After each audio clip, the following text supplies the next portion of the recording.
Good morning. Oh, man, tired. I know, it's early. Thanks for coming out. My name's Tony Sager from the National Security Agency. Yes, I'm a Fed. I look like a Fed. I talk like a Fed. Dress like a Fed. It's a long career for me in federal service. I'm proud of it. Thanks for coming out to see me today. I know you got a lot of options out there. You could be waiting in line for your badge. You could be at one of the other talks. I also know it's kind of early for some of you guys, so I doubly appreciate you coming out to see me talk today. I just came from speaking at Black Cat. Did anybody catch my address over there, the keynote address? This is all fresh and new except for a couple of folks. So I'll try not to bore you with something I said before. There'll be some repeats. I'll talk a little bit more about some other things I think is more appropriate for this audience. But it's a real honor to come out here. Nico Sell asked if I would first come to Black Cat and then speak here at DEF CON also. As you know, the NSA guys don't get out that much. I get out more than most to talk to people about the business that we're in.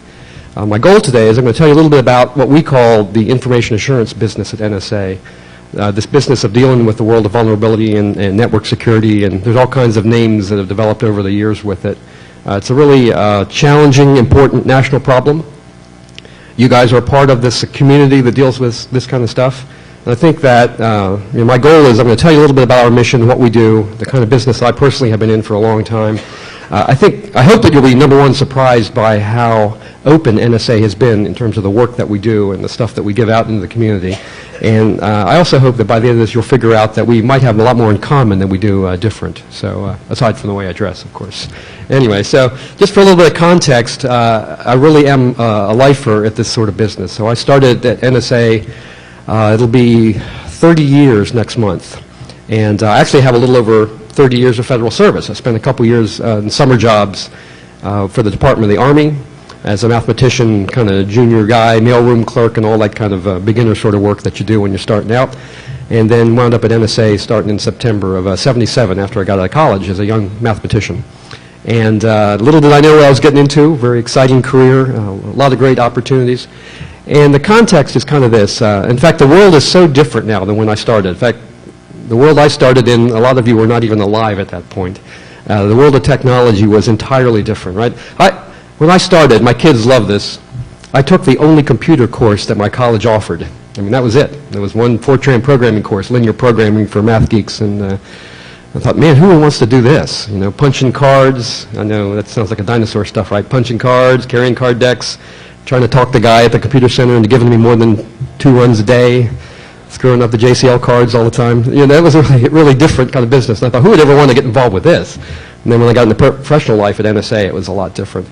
But the world of security and secrecy was so much different then. So the way I was offered the job at NSA, I got a phone call. My summer job at Aberdeen Proving Ground was running out. It's about middle of September, and I had applied a year before. That's how long it takes to wind up working at a place like mine. Got a call. If you can report in 2 weeks, you got a job. Great, because my job ran out in about 2 weeks. I said, oh, great, what is this job? He said, well, communications security intern. I said, great, what is that? And he said, well, go to the Encyclopedia Britannica. Back when they were paper, big books, whole shelf. Look up the article on cryptography. And it was written by a guy, again, I think this predates most of you, a guy named David Kahn, who'd written a book called The Code Breakers back then. And it was the first really large-scale public discussion of cryptography and the mathematics behind it and the role of the NSA and places like that. So, historical figure had written this article for the Encyclopedia Britannica. So that's literally all I knew going in. And so 30 years now, close to at NSA. So in my entire career at NSA, and what I do at NSA is not what you think of when you think of NSA. Okay? I spent my whole 30 years in the defensive business at NSA, which is a bit unusual for a career like mine. In the defensive business, and many of you probably didn't even know NSA had a defensive mission, I've always been one of the vulnerability finders, the people whose job it is to figure out what's wrong with U.S. information systems, preferably before somebody else does. So my early days were as a mathematician, doing analysis of systems and the mathematics. When I was a mathematician, right, then mathematics is obviously the most important thing going in security. And then when I switched to computer science, obviously computer science is much more important than the mathematics. But in the early 80s, I switched my focus to computer science, the kind of field that most of you folks are involved in. And I know this is another dinosaur moment for you guys. When I realized the government would buy me my very own Apple II to have on my desk, and that was the coolest thing I could imagine. That was a $2,500 computer 48K RAM, right? 16K you could add with a language card to program Pascal. I see some gray beards out here who were there with me. That was a hot machine back then. That was pretty cool. And learning to program and ready for the 6502 assembly language. And, very simple 8-bit processor, but really a fun way to learn about computing. And I thought, this is pretty fun stuff. I'm really interested. So that triggered the majority of my career, what I call looking at other people's software for a living, and doing analysis of systems and kind of the skills that many of you have out here. But the business that I'm in is really different than it was back then. So back then, the output of our business was things. And these phrases ring for you: key generators and link encryptors and voice scramblers and things like that, right? That was the business that NSA was in, protecting information, and we could identify the links that were at risk. We could think up the mathematics to protect it, and we could build it, and we could control the whole thing. We could decide how those circuits should be laid out down to the gate and transistor. We could, if there was software in it, which was not true when I started, we could examine, own, test, and validate and protect forever every line of code that was going to drive that device. And the kind of analysis that I did was the stuff we did in the back room, right? We built stuff, but we did analysis so that we built the right stuff. We didn't make mistakes in that part. That's a different model. The government was a monopoly provider of security services, right? Only the government really understood, the government cared, the government could control. And in that world, which is so different than the world we live in today, we could design away the risk. We could decide and control for the lifetime of that equipment or that system. That's a different world than we live in today, right? We're all connected, we're talking to everybody, technology is rolling over faster than we can understand it, and we're connected to everybody. And the thought that we'd be sharing the same network, friend and foe, my kids, everybody in this room, it was not even in our consciousness at that time. So a really different world. And so the role of the government, I think, really changes in that kind of scenario, in the world that we live in today. And some parts of the government have figured that out, and some parts have not figured that out. But some of the things that I've concluded, and that kind of the way we talk about these things strategically in my part of the National Security Agency, is it's less about the government stuff that we build, more about the commercial technology that we all live in. All right, and some of you are involved in both building that and analysis of that. But when it comes down to it, that's what's touching all our information, moving it around, storing it, and really protecting it at the end of the day. And also, we can no longer confine security to individual things, protecting individual links. Information has to be protected wherever it is. It's a really different kind of problem. And when the government has a monopoly, that's a much different business than where we are today. So today, and I'll talk a lot about this later, I view this as a business of influence, not as a business of control. Right? The government doesn't have the authority or the money or the ability to control all angles of this. Security is just too pervasive and too widespread. So you have to, and you cannot separate out the assurance or the security problem from all the things around information technology and all the things around the way people conduct information or deal with information, or in my world, conduct military operations. So there are lots of stakeholders in this business, and I'd use these 5 categories I'll talk about in a moment. So it's not about, do we have the right technical solution that we built? It's about all these other things, the policies that govern us and the compliance things that we have to deal with, and the way we purchase our IT, and the way we configure it and we operate it and run it, and the way we report about problems and share them. That's a dramatically different problem for the government to deal with today than we've had for the last 10 years. And so building, again, it's less about the government products, more about a knowledge business. So the stuff that folks like me used to do in the back room has become the output of the mission now at NSA.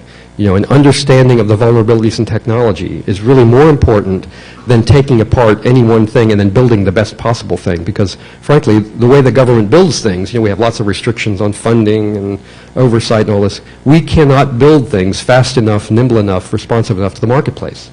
It's just not possible anymore. Not everyone understands that in the government, but it's just not possible anymore. So you have to think of this as, how do we get in the evolutionary path for all this technology to help people improve things as we go? And then the last is about the conclusion that I would draw about the way our mission has changed and where we're going is about this dynamic operational focus. So that is, in the late 70s, 80s, we could build a thing, put it out there. If we found a flaw later, we could fix it. But it's a different world, right? And now things happen so fast, and it's less about protecting the information for decades from, big monolithic adversaries. It's about protecting information dynamically, constantly. And so if you see the things that my folks do today, we're much more, I'll say, in the fight, supporting warfighters directly in risky parts of the world, helping people with, issues around IT configuration and how do we operate things right now, and new technologies rolled out, a new vulnerability has been found by maybe somebody in this room, what do we do about it? It's a much more dynamic, much more focused business across a wider range of topics than ever before. So it's very challenging, but it's also very exciting because it brings us into this community with folks like you. So again, I've got 3 decades of experience in this, and the work has a couple decades before me. And so my boss a year ago reorganized some things, created a new group called the Vulnerability Analysis and Operations Group, and asked me to run it. And it's very humbling because it's a really amazing group of people and a great mission at NSA. I often say that I have the best job in the U.S. government in network security. I mean, it just doesn't get any better than this. And what he did was bring together all the vulnerability finders that worked for him, everybody in the defensive mission at NSA whose business it is to find vulnerability for a living. Okay, so that goes back, and some of this work is literally 4 or 5 decades old, if you've read any of the later histories of World War II. The cryptanalysis, the mathematics that underlies security, right? That's part of my group. All the way up to the testing of the security of individual products, kind of what's happening, the buzz and the latest vulnerability and the latest piece of IT, all the way out to the field and operational testing, things like red team testing, blue team testing. If any ex-military are out there, ComSec monitoring or JICMA, if that rings a bell, we have that full range of things. Those kinds of skills, those kinds of missions, from, again, the most conceptual, most esoteric, out to the most live, current operational. And we have every skill that can go along with that. I won't give you a wiring diagram, but it's sort of everything you can imagine throwing at this. That's part of my group. So it's very challenging and also very humbling. And also a thing to point out is that, for us, the vulnerability business, we loosely use this term, is a full spectrum business. Right? At the national level, as a worldwide problem, this is much more than flaws in IT, the latest bug in a piece of software. That's a really important part of it, but, at the national level, everybody cheats. Okay? People will do all kinds of things, and we have people that worry about the security of the physical spaces and the signal environment and the hardware and all these other kinds of problems. So we have a very diverse set of technical people and skills and laboratories and relationships to help us pull that mission off. So a lot of exciting opportunity in that. So, I'm a good bureaucrat. When you start an organization, you have to have a vision statement. I got a vision statement. You can take it for what it's worth, but I'm going to point out a few words for you just to context, and I think it'll help you understand where I'm coming from. The nation's most capable, influential, and trusted. So those 3 words. Capable, is in part about technical capability. And I think most people would grant NSA a lot of technical capability if you've ever dealt with us before.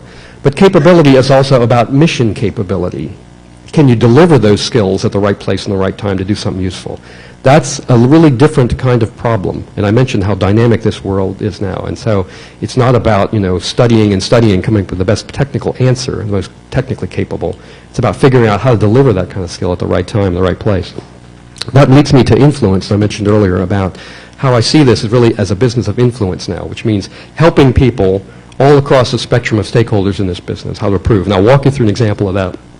Again, to give you an example of the way that we've been thinking about this, the way we've changed the mode that the government bureaucracy from NSA operates, and then the role that we play in the community. And then trusted. Thank you. No one laughed when the NSA guy said trusted. I really appreciate that because I don't always get that. But trust is a challenging thing to get a hold of, right? I can't declare trust. You have to earn trust. Trust is about behavior, the way you operate. And in our kind of business, trust is about sort of what you bring to the table, what you deliver, what content you create and bring to part of the community. And I really saw this shifting in the late 90s and early 2000s. It has become, no one in this room probably is impressed if I walk in and say, we're the government, we're here to help you, right?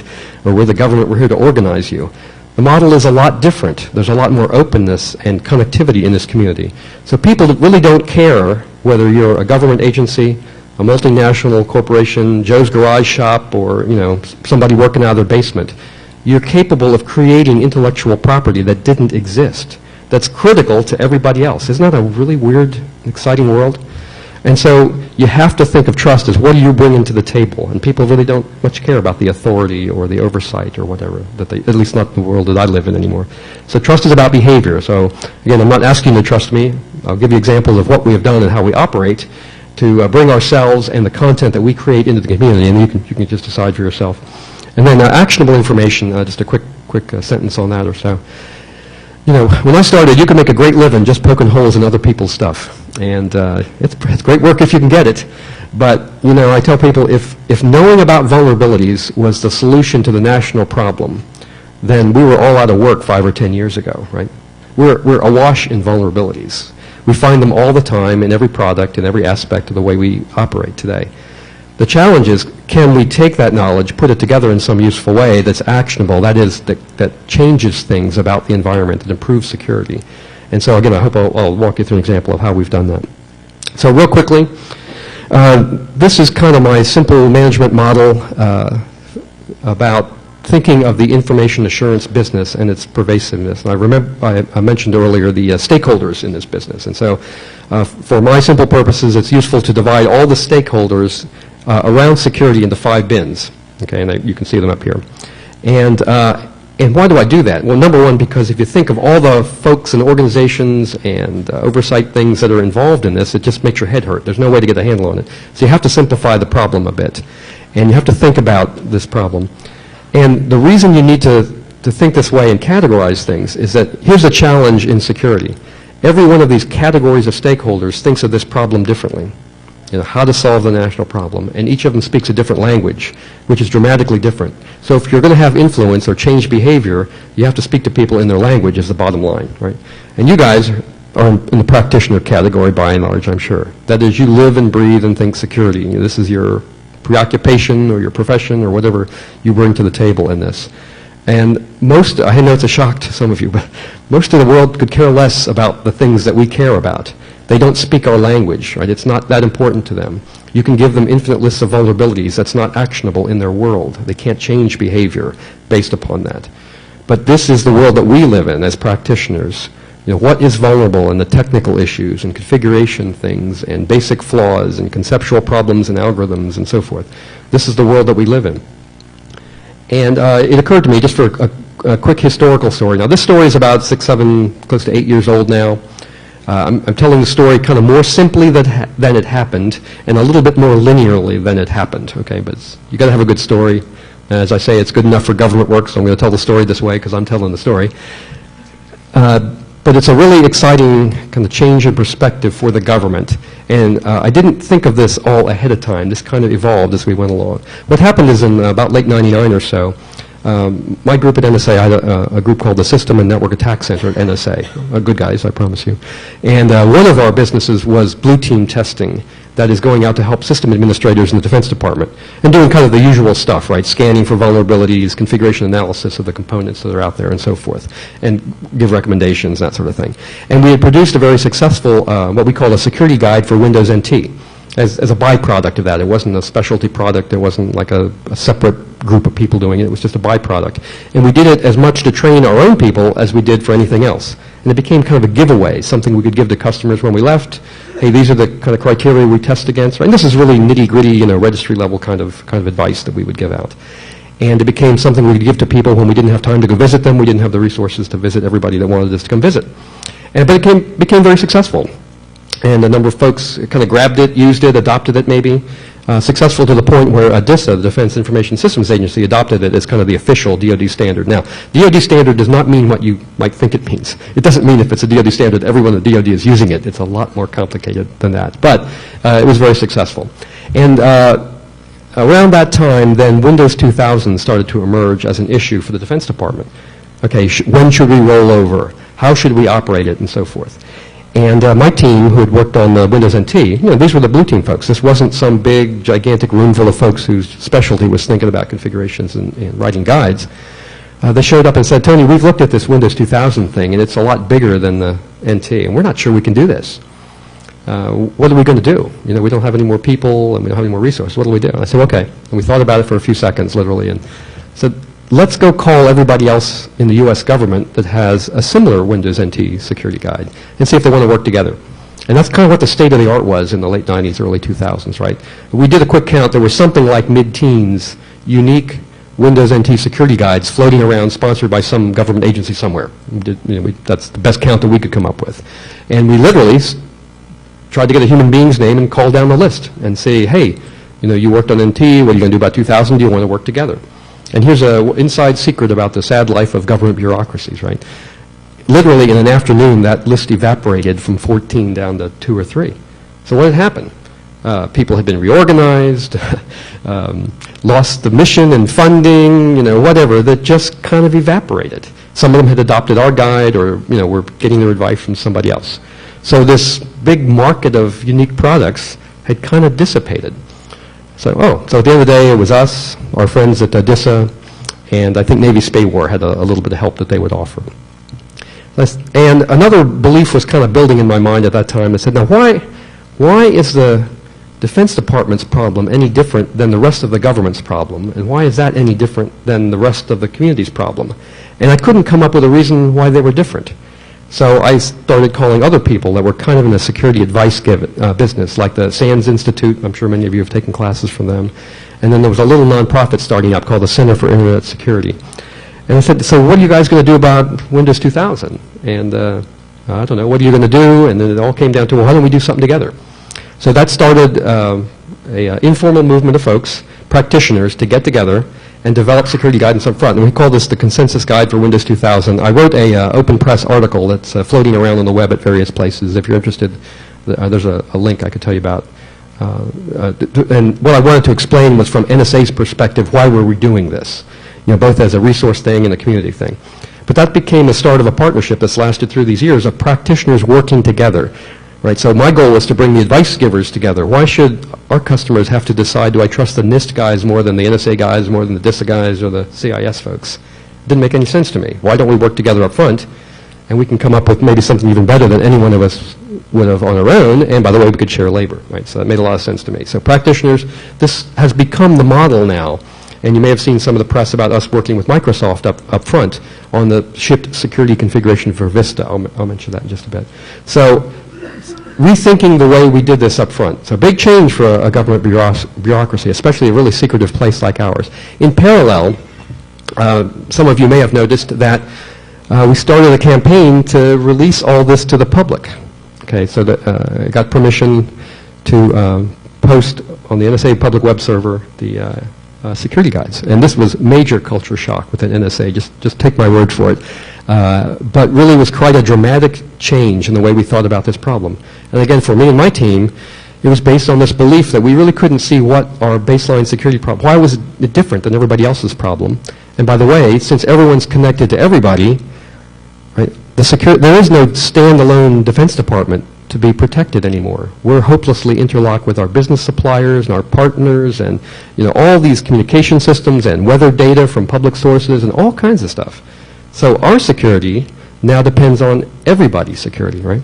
So you don't get better in something as vast as a DoD unless everybody gets better. I mean, that's what I believe, and that's the way we've acted, right? So that says you have to push outside your borders and think about how do we solve this as a national level problem. Okay, so lots of folks started banding together. Lots of folks started to adopt this stuff. It became kind of a thing, okay, we'll take our checklists from, I think NIST calls them checklists, CIS calls them benchmarks, we call them security guides. And by the way, when I say consensus, no one's in charge, right? Everyone kind of works together. It's a classic herding cats kind of exercise. Every once in a while the cats wander off this way or that way. You all know we're in a business filled with really, really bright, really, really opinionated people who will fall on their sword for the last registry setting and the last recommendation. So keeping everyone kind of heading in the same direction when no one's clearly in charge and no one's paying for it all is a great challenge. But it's a really satisfying challenge. And it's actually, I believe, more powerful than trying to put a government bureaucracy in charge. Because people are there because they want to be there and they want to bring their content and they want to get the recognition of their peers and so forth. So, but believe me, it is hurting cats. So people started to adopt this. In an interesting twist, every one of us, NSA, NIST, DISA, everybody has their own constituency that came to the table. And there came to be this sort of bringing together of opinion and bringing together of operational usage. And another thing started to happen, that the buyers started to take notice of this. Well, wait a minute. Our folks want to operate our clients and servers this way. Why don't we buy it that way? Why don't we tell the vendor that we want it pre-configured, operated this way from scratch? for something like Defense Department, do we really expect that the way to deal with network security is to ship wide open systems to everybody in the DoD, ask every poor person, undertrained, underloved, under-resourced person in the DoD to configure a system from scratch to be secure? That's clearly a losing strategy, right? So why bother with that? We are not going to train everybody in the DoD to be a security wizard, right? The knowledge that folks like you have is pretty precious stuff, and it's not something that comes for free, so you're not going to get it for free. And so you've got to think of this, how do I make it easier for those frontline operators of the IT? Because our security depends upon them. So Air Force has really led the way for the U.S. government in this, and we've worked very closely with the Air Force on their baseline configuration. This has gotten a lot of press in the last 2 years or so, if you follow this sort of thing. But basically, Air Force, in order to simplify their network management problem primarily, decide to standardize on a very small number of desktop loads, the OS plus the applications, and then servers. And the idea is, we've got to make this simple, we've got to be able to manage this, we've got to be able to automate it. So we work with them very closely on sort of defining what constitutes a usable, prudent security baseline.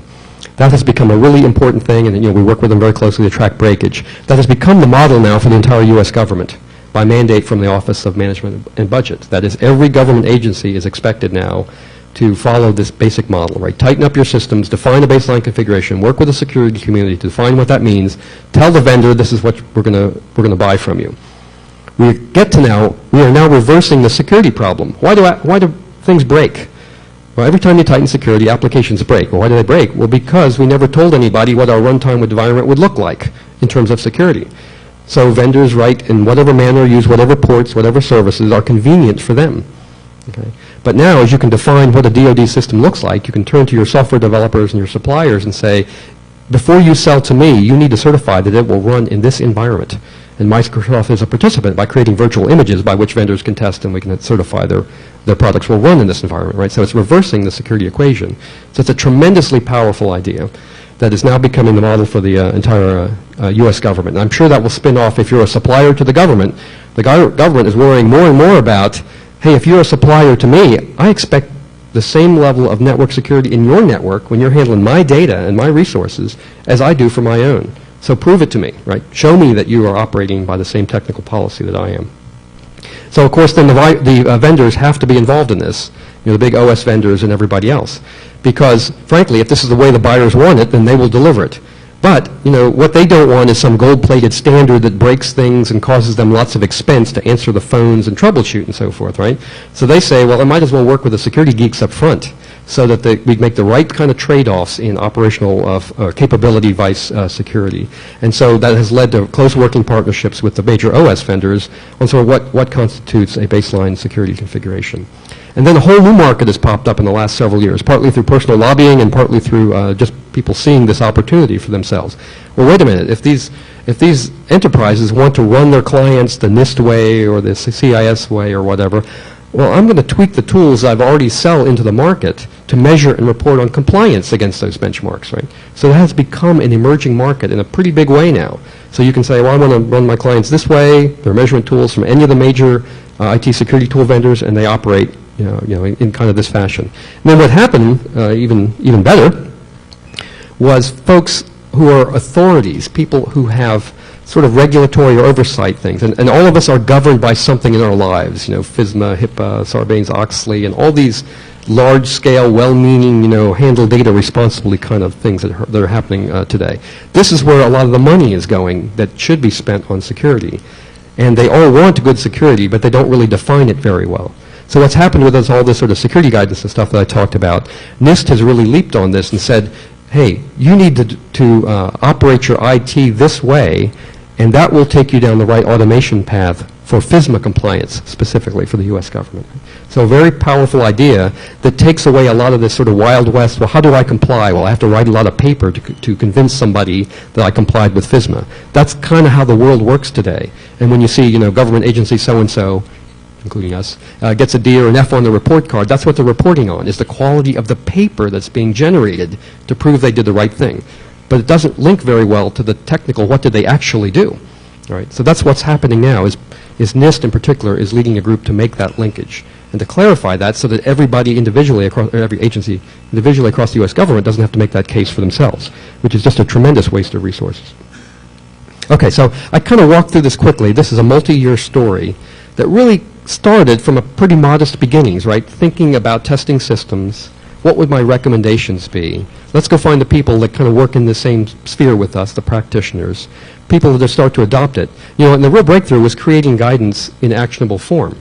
So I mentioned earlier about speaking other people's language is the only way to change things, right? So the security people want to say, well, we ran all these scans, we found thousands of vulnerabilities, and this is really cool, and we give it to the operator, and they go, what am I going to do with this? You know, it doesn't tie into my trouble ticketing system. How should I configure my systems and set up file permissions and registry settings to stop these vulnerabilities? See, that's the language they speak. They speak the language of system administration. So the vulnerability finders up front, right, the blue teamers, that kind of stuff, until they create something in the language of system administration, there's nothing actionable to work with. Well, the buyers, they don't even speak that language, right? They don't speak, you know, configurations and file permissions. They speak, what do I put in the request for proposal or in the specification? What should I demand of the vendor so I get better security up front? So we help create the language that goes into the buyer's hands to make this much more powerful for the vendor to operate with, right? And then when you work with the vendors, you've got to sit down with them and look at the trade-offs in how things break. You know, because they are much more aware of their very broad customer base and the complaints they get over the phone and, you know, the things their field engineers have to deal with. So they say, hey, you government geeks think this is the most important thing in security, but as soon as we tighten this, you know, 5,000 applications break over here. That's their language that they want to operate in. And they pay attention when the buyers demand. And then authority folks, you know, bless their hearts, they're the least technical of all. They're just looking for good things to happen at very large scale. And they write laws or directives or policies, and that's the world that they live in. So you have to give them some content in their form so that they can make changes across scale, right? So the way to achieve success at the national level is to think about this. This is not purely a technical exercise or an uber geek exercise. This is about translation, helping people all across all the stakeholders in this business think about this problem, speak in their language, give them something to work with. And they all want to do the right thing. That's really important. They all want better security, but they just don't know how to ask for it until you help them. And it's communities like this, right, we that speak the kind of language of geekdom that really have to help create that, because it really starts from the analysis and the understanding of the technology, or we just never get there. What's happened behind the scenes in parallel with that story over several years is the development of what I call the plumbing of vulnerability, if you'll pardon me. Okay, so what does that mean? Well, it all comes down to content, right? What is the content of the world that we live in, of vulnerabilities? Well, it's knowing about new flaws in pieces of software, IT vulnerabilities. It's security guidance. That's unique content created by people. Security guides, benchmarks, whatever you call them. Things like red and blue team reports. We go out and test a system, and we found all these problems. That's unique content. Tests of individual products, tracking of security incidents. You know, bad guy so-and-so has done this to this IP in the Defense Department, et cetera, et cetera. This is the unique content of vulnerability in my world. The problem is this content is often generated independently by different people speaking a different language, even within the technical community. And so the challenge is, you know, we don't want to do red teaming for red teaming's sake, right? What's the reason for testing products or doing operational tests? It's so we can fix these problems and operate our IT more securely, or get it more securely from the vendor to start with. So you need a way to move this content from place to place, and that's what I call the plumbing. So I'm sure some of you are familiar with some of these terms here. These are standards that are out in the public that we have either developed at NSA or sponsored at places like MITRE or done jointly with other folks like NIST.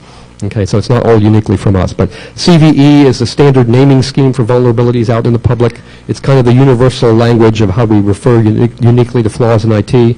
OVAL is a standard test language. CCE, Common Configuration Enumeration, CPE, these are two kind of brand new things, Common Platform Enumeration, unique ways to refer to specific versions of pieces of software running out in the environment and so forth. These are standards that were developed mostly independently that are coming together now to constitute what I call the plumbing of vulnerability. That is the ability to move information from place to place in a way that poor human beings don't have to do all the moving or the integrating or the analysis. And so what we've done is reframe a lot of the work that we do so that our output speaks these standard languages. I'll mention one in particular, XCCDF. Hope I get this right. Extensible Common Checklist Descriptive Format, I think, from NSA. It's now in a NIST standards program. You can look it up on the web, and I'll give you a link to it later. But it will become the new universal language of security guidance. Right? For us in the old days, security guidance was literally narrative. We recommend you set registry setting so-and-so to key to so-and-so, right? That's the way it worked. And then we'd produce plugins for specialty tools. What's the new universal language of guidance? Same as everything else, an open standard XML. XCCDF will become, by consensus among all the advice givers, the new universal expression of security guidance. So that's machine processable, right? So it allows you to move kind of recommendations from, the minds of the analysts out to the tools that measure and report and so forth. So this is a really important activity. Now, not all these standards are fully mature. They're still underway. You have plenty of opportunities if you want to help turn these into the right kinds of things, but it's maturing very rapidly, and there's some major activity around this, both with us and with NIST. There's a major workshop in mid to late September that you're welcome to be a part of if you like this kind of stuff. And the little dots on the bottom, there's plenty more standards. And the fixtures, if you'll pardon me straining the metaphor just a little bit longer. So to move the content via the plumbing to something useful, right? So multiple tools to measure and report. And, I live in a world that's very complex. The Army does not have one vulnerability tool. It's got many tools because it's got networks that are worldwide, fixed plant. It's got networks that's running out of air-conditioned tents in really nasty locations and everything in between. No single tool runs that. No single vulnerability scanner can deal with that. You inherently live in an environment of great complexity and lots of mixing and matching. You have to be able to bring information together across multiple tools to drive multiple remediations. And you cannot count on poor human beings to make that integration happen, right? You can do it a little bit if you buy every tool from a single vendor, because vendors are buying each other up vertically faster than we can count now. But the real way to deal with this is through an open standards kind of way. So we're very strong on that. So integrating the reports. Why are red team reports separate from blue team reports when they in fact give really complementary information? But again, the humans can't wade through enough narrative and written pages to correlate this because red teamers talk about password things differently than blue teamers do. So you need to, again, work the plumbing issues, record the data differently up front. That's a really important part of this. And then all these other things, policy compliance, to let us link. So I want to give you a hint. Behind the scenes, there's actually a lot of technical activity. This is not just about guidance and good advice, but in fact, it's a really massive activity to build plumbing, that is to move data around in a mostly automated fashion. This gets bundled together in an umbrella program that's honed at NIST, jointly sponsored by us, DISA, a little bit by DHS and NIST, called the Security Content Automation Program, which encompasses all those standards into kind of a nice, neat bundle, links it to FISMA compliance. Again, not everything is mature in this, but it's looking really, really, really promising, and the interest from vendors and the acceptance with them is very high. So I think this is an opportunity to make massive progress for the entire nation in this. Urge you to take a look at it. Again, there's some events coming up. If you like this kind of stuff, you have an opportunity to get involved in that. Real quickly, I'll run through another quick anecdote here that, again, gives you my perspective. It's a parallel and related story. Each of these little cylinders on the bottom is a job among many others that my group does. So red team testing, blue team testing. OPSEC is operations security. What do we give away for free to the bad guys through websites and that kind of stuff. ComSec monitoring is the by permission. We have a group. It's a very military thing primarily. Monitoring plain text communications primarily as to protect the forces in the Middle East. What are we giving away for free to bad guys? About when the SEALs go in and where the convoy is going to go and stuff like that. Can we find that, turn it around so we can change our plans so that the bad guys don't take advantage of that? Technical security is about physical spaces and signals and so forth, going out to sweep and look for things. The reason I draw them in these little boxes here, each of these jobs evolve from a different management structure at a different time, different funding lines, different skills and so forth, right? They started independently and they optimized independently. And when you're operating jobs like this, then your concern is about how efficient can I be? Can I do 20% more jobs next year than I did this year? Are all my people trained and so forth? And this becomes the manner that you operate, right? And in the polite, politically correct terms, these all developed in a stovepipe is the way I might have said it before. Well, they're not really stovepipes. Now we call them, to be politically correct, cylinders of excellence. Okay, so each of these is a really important cylinder of excellence. In fact, some of them were very highly polished cylinders of excellence so that nothing could ever leak from them. That's the way these things evolved. And the world is different now. So a few years ago, I started to refocus all these folks that work for me in particular to say, remember that practitioner word I used? We're not the only red team in the DoD or the only blue team or the only tech sectors. Go find the community of people that are like you.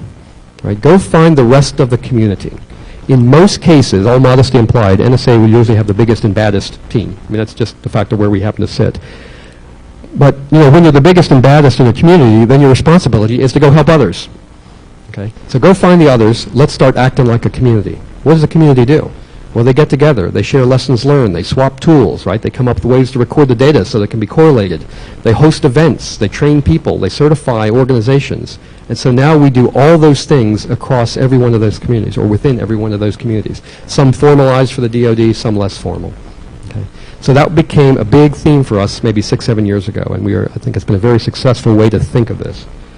But it's still not really good. Okay? And what I decided several years ago was that, in something like the DoD, you're not going to test your way to security one network at a time. Right? It's just too big. That's not why we're doing this. So why do we do red team and blue teaming? So I said our new business model is sampling. Yes, we want to help the customer that asked us to sample their network, right, to test their network.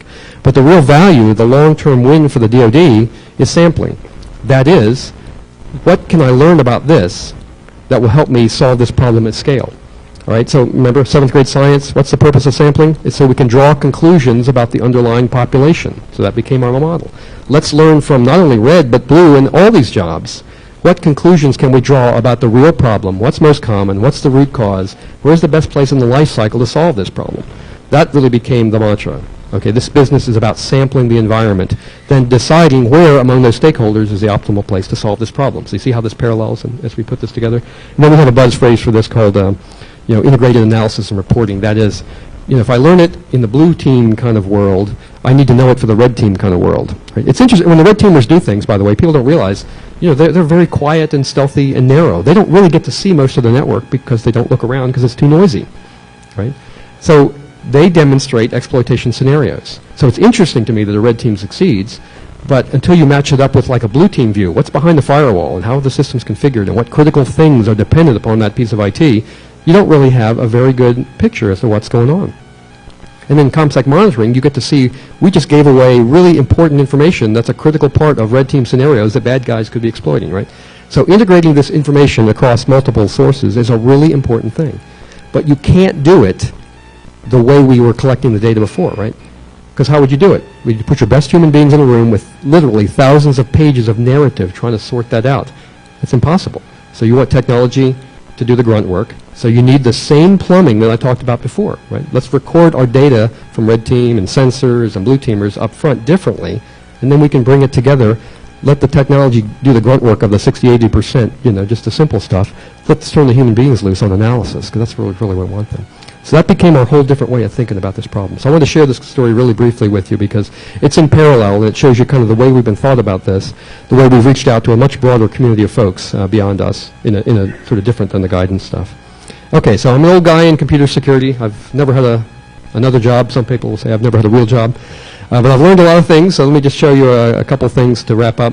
To gain assurance in this business, these are kind of my lessons learned from decades of this and thinking about this as a government kind of guy. That you have to think about this problem at scale if we're ever going to solve it at scale nationally. So these are the way I think about it. You've got to organize the content generators. Okay. Bring them together to think about this problem together. The people that create new intellectual property that tells us some kind of insight, lets us draw new conclusions. You have to bring them together. To bring them together, you have to go out and be among them. Okay, and that's why I'm out at places like this. You have to standardize the raw data. Otherwise, we're just going to wade through pages of narrative hoping that, brilliance leaps out of there for us. It's not going to happen. So we got to think really hard about standardizing the raw data so that we can bring it together. And we have to think about storing that data in a way, by the way, I know how to deal with the reds and the blues and all these kind of friends, but the challenge is people that need this data are often not people I know or ever met before. So we have to record the data that's discoverable by them in their context, right? That's the new model of information management today. You have to translate into something useful upstream. So we speak a certain language, as I described, but the people who are going to solve this problem at different places in the life cycle speak an entirely different language. So our responsibility is to help translate what we know into something else, preferably in someone else's language. And then the real key has been to link to other business areas. That is, again, we live and breathe this sort of stuff, but other people are just trying to manage their networks better. Okay, or they're trying to arrange for compliance so that data is well protected. So you have to link what you know to these things, or we'll never make great change. Because, by the way, things like compliance, that's where the money goes, right? You can show up with a list of 1,000 vulnerabilities, and people just scratch their heads, and they give it to the poor sysadmin and say, fix it. That doesn't cut it anymore, okay? The money goes for FISBA and Sarbanes-Oxley and HIPAA and so forth. So you've got to help people do the right thing there technically so that we're not overwhelming the poor frontline defenders. Okay, and then a last thought about the role of the government and working with the private sector. A couple of things for me. Again, we're the government. We're here to help you. Nobody cares. Okay, that's a different world. My experience has been, bring content to the table. So that's why we released, our security guidance to the public. If you go there, I promise you'll see stuff that you won't believe came from NSA. Bring content. People know you're serious. They'll pick at it. They'll find flaws. They'll come up with improvements. What are you going to do? You're going to thank them, right? You're going to thank them and improve it. That's the way things work today. Put your content on the table. Let people chew on it, and it'll get better. That's really not the way government agencies are used to operating, by the way. So that makes a lot of people in my world nervous, but that's what we really got to do. And bring good people. Okay, that's why my folks are out at places like this. I'm sure you'll spot some of them. When you meet some of my folks, you'll realize these are your friends, these are your peers. They have similar technical skills. They want to do good things. They're trying to protect the nation. They love technology. They live and breathe this stuff. And again, they're not bureaucrats here to organize you. They're folks that are here as part of the community. We step out and become part of you guys. If you're going to work across government, the private sector, you got to equip and organize the stakeholders. And I gave that whole argument about the different classes of them, especially the buyers. Their money talks. And then abstract the interfaces. I know it's kind of geeky, but it's how do things talk to each other? How do blue team reports get used to change system behavior? Right? How do I move information from places? How does a vulnerability scanner talk to a patch manager? Places like that, these interfaces, are places for the government to take a hard look and say, should that be open? Should that be a standard? Should that be something that's abstracted out of vendor bilateral agreements into an open standard? That's where I'm always looking for opportunities to open the business up to other folks. Okay? You may have seen us in the news. We are, as far as NSA technical centers go, we are head and shoulders the most publicly known, the Vulnerability Analysis and Operations Group. And so I spend a lot of time talking to folks, well, there aren't too many folks like you, but to audiences about our work, looking for new friends, partners, and telling you that we're okay, we're bringing our content to the table, we're doing our share and then some. And you can track all this. A lot of this this is just places that we've been mentioned in the last 6 months or so, 7 months. A lot of this was triggered by Microsoft's public announcement that they worked with us on the shipped configuration for Vista, just to let you know. And I was interviewed in Washington Post sometime during the winter. Lots of stories followed from that, and you can go look this stuff up if you're interested. We also received 2 unsolicited awards from national magazines, SC Magazine and Government Computer News. So we are really out there in the community. You don't come to NSA because you love public recognition, believe me. But it's really been a change of heart for us. It really has dramatically sort of changed the perspective, but it's also really gratifying to my workforce, right? Because they want to be a part of a community like this and work with folks like you because we want to solve this problem. Last thing, to learn more, these are some links where you can track some stuff down. NSA Security Guidance again, the Security Content Automation Program, there's lots of stuff there at NIST about these standards, about other things that are going on. The Center for Internet Security, you can find reposted an article that I wrote in the early 2000s about this. It's a little dated now, but it tells you why NSA moved out into a much more public sphere. And with that, I want to thank you. Before I get the hook, this is number one, this is the only conference where I have to gulp before I hit the on button on my laptop. And then number 2, where there's actually a bouncer to kick me out of here when the time is up. So, but I want to again thank you for spending your morning here with me. I know your time is really valuable, and it's great to come talk about our work here. So thank you all very much.